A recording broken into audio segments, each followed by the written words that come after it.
আসসালামু আলাইকুম। এটিন বাংলা আইডিএলসি নির্বাচনী বুলেটিনে সবাইকে স্বাগত জানাচ্ছি। আপনাদের সাথে আছি নাজিয়াত শাহরিন।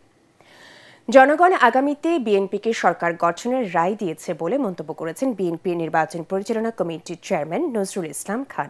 সকালে নির্বাচন কমিশনের ব্রিফিংয়ে তিনি একথা বলেন। এ সময় বিএনপি জাতীয় সরকার গঠন করবে কিনা সাংবাদিকদের এমন প্রশ্নের জবাবে নজরুল ইসলাম খান বলেন, এই বিষয়ে তিনি জানেন না।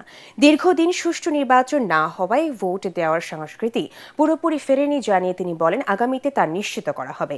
এর আগে ব্রিফিংয়ে সুষ্ঠু নির্বাচন আয়োজনে নির্বাচন কমিশন শতভাগ চেষ্টা করেছে বলে জানান নির্বাচন কমিশনার আবুল ফজল মোহাম্মদ সানাউল্লাহ। এ দেশে গণতন্ত্রের পরীক্ষিত শক্তি বিএনপিকে রাষ্ট্র পরিচালনার দায়িত্ব অর্পণ করার বিষয়টি মোটামুটি নিশ্চিত হতে পেরেছে।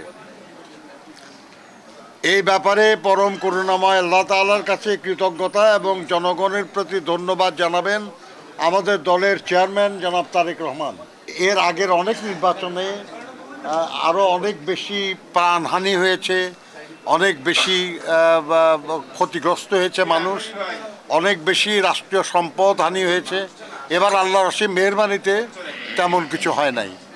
দেশবাসীর প্রতি আমাদের একান্ত কৃতজ্ঞতা যে তারা স্বতঃস্ফূর্তভাবে ঈদ উৎসবের মতো এই আয়োজনে অংশগ্রহণ করেছেন, যে কারণে বন্যার পানিতে যেমন খড়কুটো টিকে থাকে না, তেমনি ভাবে যা কিছু অশনি ছিল, যা কিছু শঙ্কার জায়গা ছিল, এই বন্যার পানিতে সব ভেসে গেছে।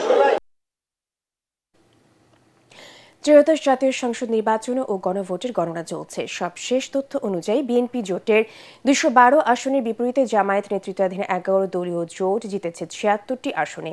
এছাড়া স্বতন্ত্র সহ অন্যান্য দলগুলো আসন পেয়েছে 8টি। এদিকে গণভোটে হ্যাঁ এর পক্ষে ভোট পড়েছে 20 লাখেরও বেশি, না এর পক্ষে ভোট পড়েছে 8 লাখের বেশি। গণভোটে হ্যাঁ ব্যাপক ব্যবধানে এগিয়ে থাকলেও বান্দরবান, রাঙামাটি, খাগড়াছড়ি, চট্টগ্রাম 13 আসনে না ভোট জয়যুক্ত হয়েছে। এর আগে বৃহস্পতিবার সকাল 7:30টায় শুরু হওয়া ভোট গ্রহণ বিকেল 4:30টায় শেষ হয়। সারা দেশে ভোটাররা উৎসবমুখর পরিবেশে তাদের ভোটাধিকার প্রয়োগ করেন। দেশের 299টি সংসদীয় আসনে ভোট পড়ে 60%-এরও বেশি। এদিকে পোস্টাল ব্যালটে মোট ভোট পড়েছে 80.11%। এর মধ্যে বৈধ ভোটের হার 70.25%।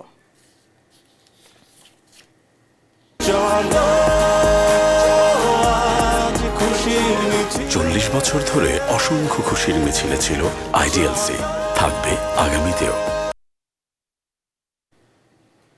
এবার স্টেপ ফুটওয়্যার লিমিটেড নির্বাচনের খবর।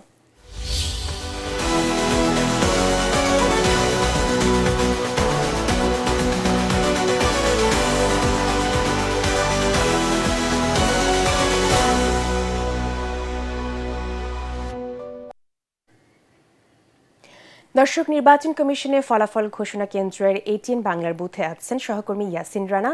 সরাসরি চলে যাচ্ছি তার কাছে। রানা, ভোট গণনার সর্বশেষ তথ্য আপনার কাছে কি আছে, আমাদেরকে বিস্তারিত জানাবেন।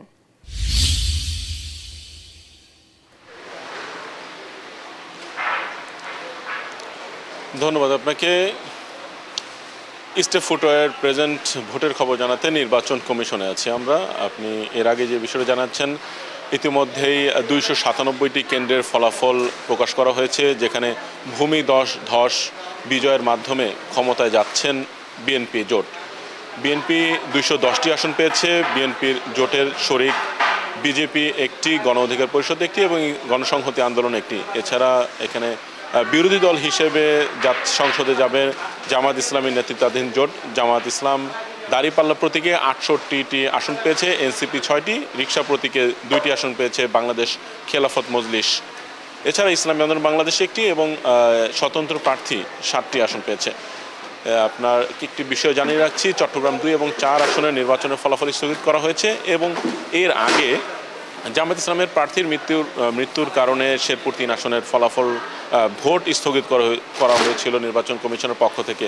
একটি বিষয় জানিয়ে রাখছি, আজকে যেহেতু ফলাফল হয়ে গেছে, এটি আগামীকালকে গেজেট প্রকাশ করা হবে এবং এমপিদের শপথ অনুষ্ঠিত হবে এবং পরের দিন এমপিদেরকে নিয়ে সংসদীয় দলের সভা অনুষ্ঠিত হবে বিএনপির নেতৃত্বাধীন জোটের। সেখানে সংসদের নেতা হবেন যিনি, এই বিষয়টি ঠিক করা হবে, এবং সংসদের উপনেতা কে হবেন এই বিষয়টিও ঠিক করা হবে। পাশাপাশি বিএনপি নেতৃত্বাধীন সরকারের প্রধানমন্ত্রী কে হবেন সেই বিষয়টি চূড়ান্ত করা হবে এবং এর পরের দিন মূলত মন্ত্রিসভা গঠন করা হবে। কে কে মন্ত্রী হবেন এই বিষয়টি জানানো হবে। সম্ভবত এটি 15 কিংবা 16 তারিখে হবে এবং মন্ত্রিসভা গঠনের পরবর্তী সময় মূলত এই প্রক্রিয়াটি শেষ, যে সরকার গঠন করা হচ্ছে। এবং এইখানে একটি বিষয় জানিয়ে রাখছি যে সংসদ সদস্যদের শপথ কে পড়াবেন এখন পর্যন্ত এই বিষয়টি নিশ্চিত করা হয়নি। এর আগে যেটি বাংলাদেশের সংবিধান অনুযায়ী সংসদের স্পিকার শপথ পড়াতেন, তবে এখন যেহেতু স্পিকারের পদটি নেই, এখানে আসলে কে শপথ পড়াবেন বিষয়টি আমাদের আসলে কোনোভাবে নিশ্চিত করা হয়নি। এছাড়া সার্বিকভাবে যে ভোটের যে তথ্য আমরা যে বিষয়টি জানিয়েছি, সারা বাংলাদেশের ভোটের যে সার্বিক তথ্য বিগত নির্বাচনের চাইতে এবার নির্বাচনটি সম্পূর্ণ ভিন্ন হয়েছে। বড় ধরনের কোনো অভিযোগ ছিল না, এখানে ভোট চুপি, কারচুপি, এজেন্ট বের করে দেওয়া, হামলা মামলার সেই ধরনের কোনো সমস্যা ছিল না।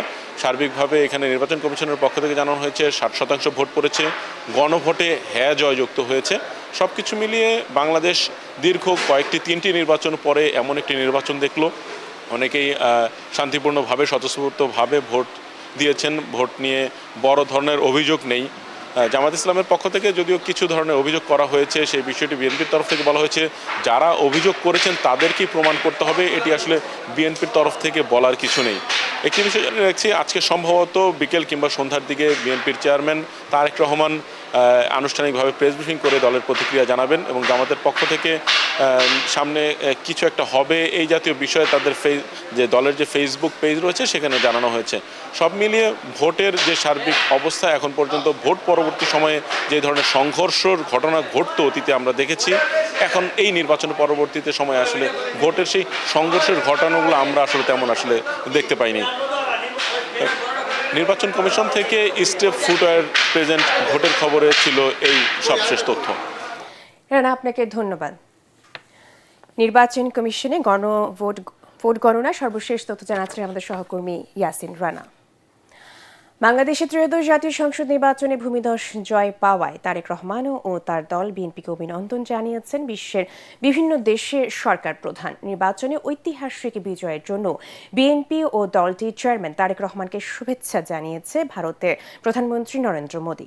সামাজিক যোগাযোগ মাধ্যম এক্সে দেয়া পোস্টে তিনি বলেন, এই বিজয় বিএনপি চেয়ারম্যানের নেতৃত্বের প্রতি বাংলাদেশের জনগণের আস্থার প্রতিফলন। ভারত একটি গণতান্ত্রিক, প্রগতিশীল এবং অন্তর্ভুক্ত মূলক বাংলাদেশের সমর্থনে থাকবে। এদিকে নির্বাচনে ভূমিধস জয় পাওয়ায় তারেক রহমান ও তার দল বিএনপিকে অভিনন্দন জানিয়েছে পাকিস্তান। দেশটির প্রেসিডেন্ট আসিফ আলী জারদারি অভিনন্দন জানান। তিনি বলেন, নির্বাচন কমিশন এখনও চূড়ান্ত ফলাফল প্রকাশ না করলেও বিএনপি ও তাদের মিত্ররা জয়ের পথে এগিয়ে। অন্যদিকে তারেক রহমানকে অভিনন্দন জানিয়েছেন ঢাকার মার্কিন দূতাবাসের ভেরিফাইড ফেসবুক পেজে দেওয়া এক পোস্টে এই শুভেচ্ছা জানানো হয়। বার্তায় বলা হয়েছে, একটি সফল নির্বাচন আয়োজনের জন্য বাংলাদেশের জনগণকে অভিনন্দন। বিএনপি ও তারেক রহমানকে তাদের ঐতিহাসিক বিজয়ের শুভেচ্ছা। দুই দেশের সমৃদ্ধি ও নিরাপত্তার অভিন্ন লক্ষ্য বাস্তবায়নে কাজ করার জন্য যুক্তরাষ্ট্র আগ্রহী।